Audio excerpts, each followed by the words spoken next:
Good evening, dear listener. Welcome to Literature Lullabies, a place where the most beloved stories gently lull you into a peaceful and restful sleep. Tonight, on this Valentine's Day, let us journey into one of the most iconic and romantic tales in English literature, the love story of Elizabeth Bennet and Mr. Darcy from Pride and Prejudice by Jane Austen. This is not a story of love at first sight, nor of reckless passion, but rather a tale of growth, transformation, and the power of mutual understanding. It is a story that whispers to the heart, reminding us that true love is not always immediate, nor is it easy, but it is worth waiting for. So, settle in, close your eyes, and allow yourself to drift away as we step into the elegant world of Regency England, where love unfolds not in an instant, but through the gentle unraveling of pride, prejudice, and the beauty of change. First impressions. Our story begins in the countryside of England, in the quiet village of Longbourn, where the Bennet family resided in a modest yet comfortable estate. Elizabeth Bennet, the second of 5 daughters, was unlike most women of her time, sharp-witted, independent, and full of laughter. She often found amusement in the absurdities of high society. One day, the small, peaceful town of Meryton was set abuzz with excitement. A wealthy young gentleman, Mr. Bingley, had arrived at the grand estate of Netherfield Park, and where Bingley went, his friend, the formidable and enigmatic Mr. Darcy, followed. When the Bennet sisters were invited to the ball at Netherfield, Elizabeth felt little concern for meeting the wealthy guests. Her only true delight lay in dancing, conversation, and the playful teasing of her dearest sister, Jane. But fate had other plans. That evening, beneath the twinkling chandeliers, amidst the swirl of elegant gowns and the lively tune of the orchestra, Elizabeth's sharp gaze met the dark, unreadable eyes of Mr. Darcy.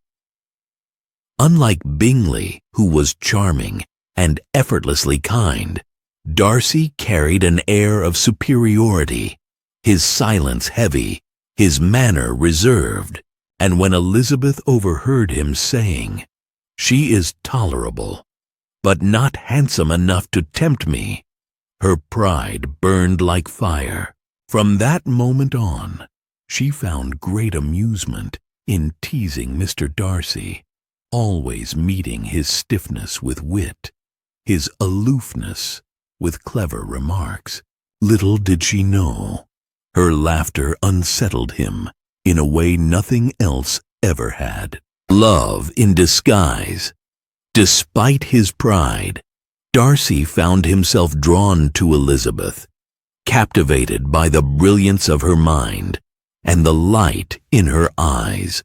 She, however, saw nothing but his haughty arrogance. And when the charming Mr. Wickham, a soldier with a tragic tale, spoke of Darcy's cruelty, she had no reason to doubt it. Darcy, aware of his growing affection, struggled. Love to him had never been something he expected, nor something he sought, but love, true love, does not ask for permission.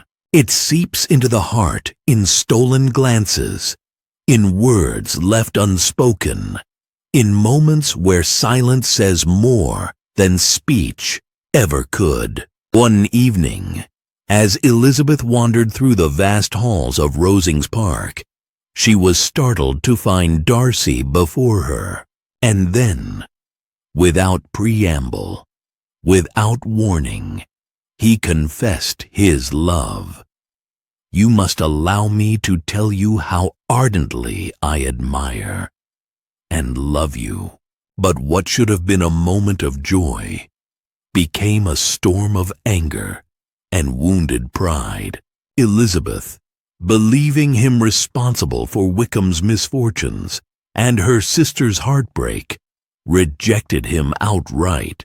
Her words were sharp, cutting, accusing him of arrogance, selfishness, and cruelty. Darcy left in pain, yet not in hatred. For the first time, he saw himself through her eyes, and it changed him. The beauty of change. The days that followed were filled with letters unspoken, regrets unvoiced. But love, true love, is not easily extinguished. In time, Elizabeth discovered the truth. Wickham had deceived her, and Darcy was not the villain she once believed him to be. More than that, he had gone to great lengths to save her sister's honor, expecting nothing in return. Slowly, her feelings began to shift. She had once thought him proud, yet he had shown humility. She had thought him cold, yet his love had been steadfast.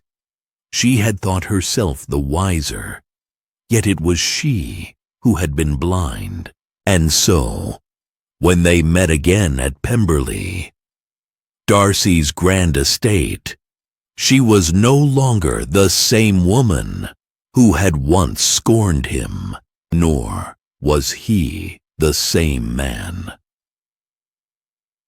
With gentleness, patience, and quiet admiration, he proved his love not through words, but through action. And at long last, when Darcy once again asked for her hand, Elizabeth, with a heart full of newfound understanding, said yes, a love that endured. And so, dear listener, Elizabeth and Darcy's love story was not one of instant passion, but rather a love that grew slowly, steadily, like the unfolding petals of a rose in spring. Their love was not perfect, yet it was built on the strongest of foundations: mutual respect, understanding, and the willingness to change for the better. Even today, their story remains one of the greatest romances ever written. For true love is not about grand declarations, but about quiet constancy.